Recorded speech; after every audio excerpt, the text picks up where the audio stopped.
Excellent. Bonjour Stéphanie, pour Opportunité, j'ai la chance d'être en présence de Juliette Brun de chez Juliette et Chocolat.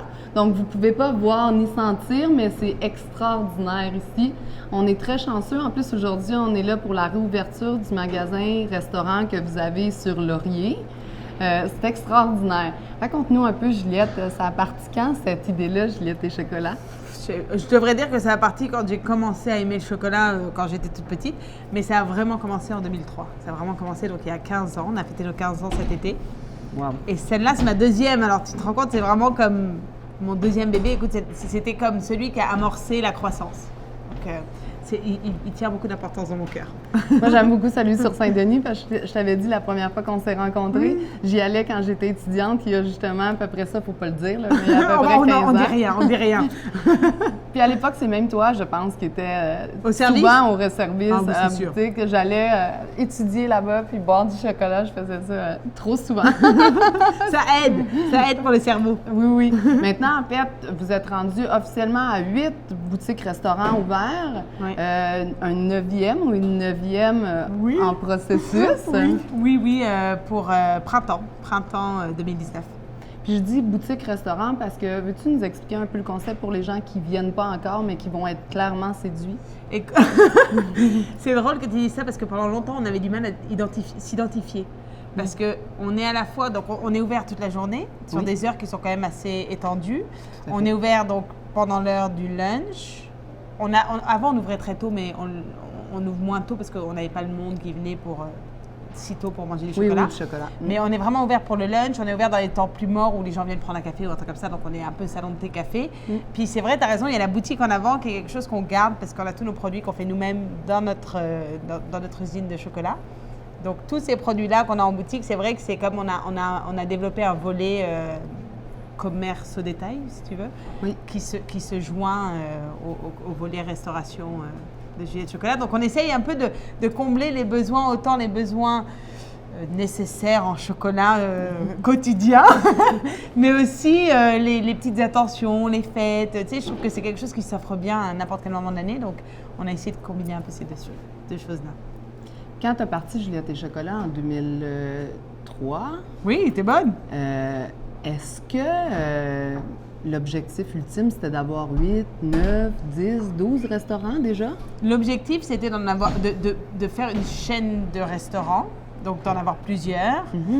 Écoute, quand j'ai commencé, je me disais, je vais être le prochain Starbucks de chocolat. C'était ça, mais j'avais habité aux États-Unis, puis on adorait Starbucks, puis Starbucks, c'était un peu le modèle. Puis encore maintenant, tu sais, je trouve que c'est... En fait, voir une entreprise grandir de l'embryon à ce que c'est maintenant. Nous, on est encore une petite entreprise, je considère encore qu'on est petit, mais de voir le potentiel d'une entreprise et puis tout ce qui se rattache à l'entreprise, puisque avec la croissance, il y a plein de nouveaux projets qui s'ajoutent ou qui deviennent nécessaires parce que voilà, tu t'es confronté à des nouveaux problèmes, donc il faut un peu comme... C'est ça ce qui m'intéressait. Puis tu sais, j'ai étudié en finance, j'ai étudié en économie, donc tu sais, pour moi, pouvoir lier les deux, c'était important. Tu sais, en avoir un, c'était bien, mais moi, je voulais vraiment comme voir cette évolution-là, justement, de l'entreprise et d'être capable de vraiment utiliser ce que j'ai appris dans mes études, mais tu sais, dans mon travail de tous les jours. Donc, en avoir juste un, je pense que j'aurais peut-être trouvé ça un peu pas suffisant pour moi. Je pense que et puis j'aime le rythme aussi, j'aime que ça bouge, j'aime apprendre. Tu sais, c'était un peu nécessaire. Je suis quelqu'un qui bouge beaucoup. Un seul, je pense que ça n'aurait pas été assez. Je suis pas mal sûre que les étudiants qui étaient avec toi en économie n'ont pas pris ce type de trajet. Pas trop. Je veux dire que j'avais beaucoup qui sont devenus avocats, beaucoup qui sont... C'est drôle, hein, mais pas beaucoup qui se sont lancés en affaires. Se lancer en affaires, déjà, c'est assez particulier. Moi, ce qui m'impressionne, puis quand on s'est rencontrés, on s'est vu à la Coupe Rogers, où est-ce que tu parlais justement des femmes en affaires, puis je trouvais ça super intéressant. Une des choses qui m'a le plus frappée, c'est déjà, en plus d'être une femme, d'avoir maintenant presque 9 restaurants, bien, tu as aussi 5 enfants. Oui! Et tu nous racontais... La plus grande fierté! C'est ça! Et tu nous racontais, en fait, que tes 5 premiers restaurants concordent avec tes 5 enfants, puis qu'à un moment donné, tu as juste arrêté de faire des enfants, mais que tu as continué à faire des restaurants. Oui, c'est à peu près ça. Je dois dire qu'il y a eu un petit moment où les gens disaient, il arrive quand le prochain bébé, là? Parce qu'entre mon 3e et mon 4e, Ça a été un peu... Pour moi, là, le plus gros changement, c'était vraiment de 2 à 3. J'ai trouvé que c'était vraiment comme un gros ajustement. Je les ai eu proches. Oui, hein, t'es d'accord? Je les ai eu proches. Donc, ça a été vraiment comme un apprentissage d'un seul coup. Tu sais, tu te retrouves à... Tu n'as plus assez de mains pour tenir tes enfants. Et puis moi, les miens, ils ont tout fait sur le tard. Donc, ils ne marchaient pas. Ils ne mangeaient pas tout seuls. Enfin, tu sais, il y avait plein de choses. Tu vois, ça m'a fait arrêter à 3. Parce que tu vois, de 3. C'était un beau chiffre. Mais nous, on a continué après. Mais je dois dire qu'il y avait des gens qui étaient comme, mais là, t'en as ouvert un autre, il arrive quand le bébé? Mais il est quand même arrivé assez proche après le 4e. Il est quand même, on a quand même collé. Mais après, j'ai eu comme les grands-mères qui ont un peu mis leur ultimatum et qui ont dit, après 5, on ne garde plus les enfants. Donc, c'était assez clair. On a dit, tu sais quoi, on a bien replopé le Québec. Je pense que là, maintenant, on va se tenir à 5. On va continuer avec Mais par contre, on compte pas là, c'est ça. Ça compte comme des bébés. Tout à fait. Puis, si jamais on regarde ensemble dans les 5 prochaines ou les 10 prochaines années, où est-ce que tu te vois? Je me vois déjà, pas juste au Québec. J'aimerais bien aller dans les provinces anglophones, peut-être chez nos voisins du Sud, mais à voir selon la politique. Oui, c'est ça. À voir, on va se laisser une petite gêne. Et puis sinon, des projets, écoute, c'est sûr qu'on travaille sur plein de différents projets qui, comme je te dis, qui se rajoutent au concept. Donc, tu sais, d'aller dans des épiceries, des trucs comme ça. Donc, on a quand même pas mal de... Et puis, les gens nous... En fait, c'est intéressant parce qu'avec la croissance, c'est pas juste toi qui développe, c'est qu'il y a des gens qui t'approchent avec des projets. Pour développer. Donc, c'est ça ce qui est intéressant aussi dans la croissance. Donc, c'est ça, c'est de voir où est-ce que ça nous mène. Parce qu'on a quand même un plan stratégique par rapport à notre vision long terme. Mais parfois, il faut être capable de un peu s'ajouter. On est clair sur ce qu'on veut faire, mais parfois, il y a des choses qui se rajoutent et on dit, ah, il faut voir si ça peut fitter dans cette... Est-ce qu'on réfléchit? Puis il faut être capable, je pense qu'on en Puis il faut être capable aussi de garder le cap, tout en accueillant les nouvelles idées. D'être capable de dire non, ça ne fit pas du tout dans mes projets, ou d'être capable de dire, ah, j'y aurais pas pensé, ça pourrait peut-être s'intégrer dedans et faire du sens dans le projet long terme. Donc, puis tu sais, nous, notre particularité, mais c'est peut-être pas juste nous, mais en tout cas chez nous, on travaille beaucoup en équipe. Donc on travaille beaucoup avec nos gestionnaires, avec les personnes qui font Juliette et Chocolat, parce que c'est pas juste moi, il y a vraiment toute une équipe derrière. Et c'est vrai que j'essaye de les impliquer dans ces choix-là. J'essaye de les intéresser justement aux objectifs futurs, parce qu'il y a des personnes qui sont peut-être gestionnaires maintenant, mais peut-être dans quelques années seront autre chose. C'est peut-être développer des franchises, peut-être justement commercial sur la route. Enfin, je veux dire, il y a tellement de possibilités. Peut-être même, je sais pas moi, en marketing ou peu importe. Il y en a qui étudient dans des trucs très spécifiques et qui pourraient grandir avec nous. Donc, c'est sûr que de les intégrer et de prendre leur avis dans cette croissance-là pour qu'ils puissent justement se projeter long terme, ça fait partie. Oui, parce que clairement, actuellement, on sait à quel point la rétention de personnel est un grand enjeu, vu que c'est très difficile de pourvoir les postes, donc de les conserver.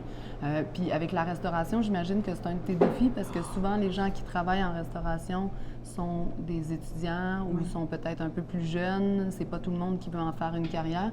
Fait que le fait de leur offrir des opportunités à l'extérieur de la restauration ou du magasin, bien, ça permet aussi de les retenir puis de les mobiliser. Là. Mais oui. C'est super intéressant. C'est sûr, tu as raison, tu sais, c'est un défi, mais je pense que c'est un défi de toutes les industries. Mais c'est vrai que la restauration, c'est un métier qui est difficile parce que c'est pas des horaires typiques. Tu sais, on travaille les soirs, les fins de semaine, les jours fériés.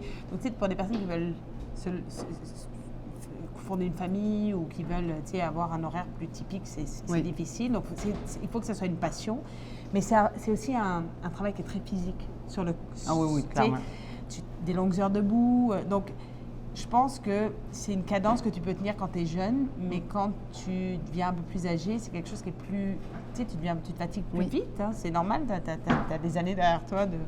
Donc, c'est sûr que c'est un métier où c'est plus difficile d'avoir cette retention-là de personnel. Donc, on essaye quand même, tu vois, en les intégrant dans nos choix, puis en créant une ambiance dans l'entreprise qui soit agréable, où vraiment, tu as une appartenance au groupe. Oui. Je pense qu'on a des gens, écoute, on a des belles histoires chez nous extraordinaires, des personnes qui sont fidèles depuis des dizaines d'années. Écoute, j'en ai qui vont fêter 13 ans avec moi. C'est quand même, j'ai une chance inouïe parce que dans la restauration, ça n'arrive pas tout le temps. Et je pense que c'est peut-être parce que justement, on veut vraiment avoir pas juste des personnes qui travaillent pour une entreprise, mais des personnes qui font partie de l'entreprise. Qui sont les clés de la réussite, quoi. Et ils le savent. On travaille vraiment avec eux en équipe. Mais cette culture-là aussi, elle descend de la leader. Là. Dans ce cas-ci, ça vient de toi, mais clairement, la famille au sens large est quelque chose d'important. Ah, tellement. Fait que je pense Tellement. que les employés leur sentent comme tes enfants sont impliqués dans tes magasins, dans tes Oui. restaurants, tu les amènes avec toi, tu sais, c'est quelque chose d'intéressant. Puis ça fait que tout le monde se sent à l'aise d'avoir ses projets, sa famille. Mais oui. Tu sais, fait que je pense que ça aussi. Puis pour les prochaines années, qu'est-ce qu'on te souhaite? Ben, pas plus d'enfants, là, c'est bien. Je n'aurais pas osé. Écoute, moi, je vais dire que si on peut continuer, tu sais, on a fait la croissance de manière très organique. Donc, ça s'est fait vraiment au bon moment. On n'a pas précipité les choses. Là, maintenant, on essaie d'accélérer un petit peu la croissance, mais je veux quand même que ça se fasse de manière contrôlée, dans le sens où je ne veux pas perdre contrôle. Oui. Et tout à fait. c'est un peu le défi dans la croissance, je pense, c'est que parfois, tu sais, tu as beaucoup d'opportunités, puis tu veux jongler plein de projets en même temps, puis finalement, tu perds toutes tes boules. Oui, oui. tout à fait. Donc, je pense que l'idée, c'est ça, c'est de se dire, de continuer cette croissance-là avec les défis qui viennent de la croissance, de la compétition qui grandit, du manque de personnel. Donc, toutes ces choses-là, tu sais, c'est intéressant parce que Juliette Chocolat, il y a 3 ans, et c'est pas très loin, 3 ans, tu vois, 3 ans, c'est plus du tout la même gestion que Juliette Chocolat aujourd'hui. Oui. Parce que justement, il faut être capable de s'adapter à tous ces changements-là qui changent continuellement. Tu sais, c'est cyclique.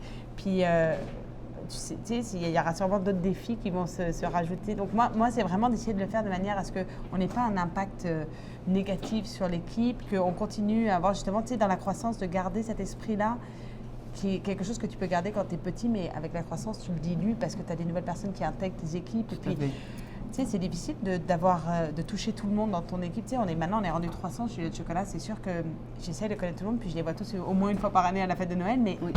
ça reste que j'ai plus le même impact que j'avais quand j'avais mon équipe de 20 personnes avec moi et que je les voyais tous les jours. Donc, tu sais, c'est tous ces petits défis-là que moi, ce que je souhaite, c'est que vraiment on grandisse en gardant cette première étincelle-là qui est venue avec Juliette Chocolat. Tu sais, qu'on réussisse à le faire sans perdre ce qu'on était au début. Oui. Donc, c'est vraiment ça mon défi parce que je te dis, je pense que dans le monde, on peut faire une différence, mais avec la croissance, parfois, on perd un peu, on perd un peu notre idée initiale et puis on doit faire des concessions. Puis il y a des concessions que je ne veux pas faire. Tu sais, je veux vraiment... Tout à fait. Ça, pour moi, c'est vraiment important. Donc, j'espère qu'on va réussir à le faire. C'est le défi, le prochain défi. Bien, écoute, on te le souhaite. Clairement, en tout cas, moi, je suis déjà une fan finie. Là, puis je te le disais quand on s'est vu la première fois, je fréquente allègrement tes succursales de la Rive-Nord, que j'aime beaucoup. Je vais te souhaiter ça. Puis je vais aussi te souhaiter que ça reste l'environnement dans lequel tu es bien. Et on rentre ici, puis on sent que tout le monde est content d'être là, puis de travailler avec toi, puis d'avancer dans ce beau projet-là. Fait que je vais te souhaiter ça. Merci. Je te remercie d'avoir accepté. Mais merci à de me vous, c'était rencontrer. génial. C'est J'étais vraiment bien très contente de vous cool. avoir. Maintenant, on va manger du chocolat. Oui, excellent. Bon, donc on vous laisse. C'était Stéphanie pour Opportunité. On va manger du chocolat maintenant. Excellent. J'ai bien fait ça avec le chocolat.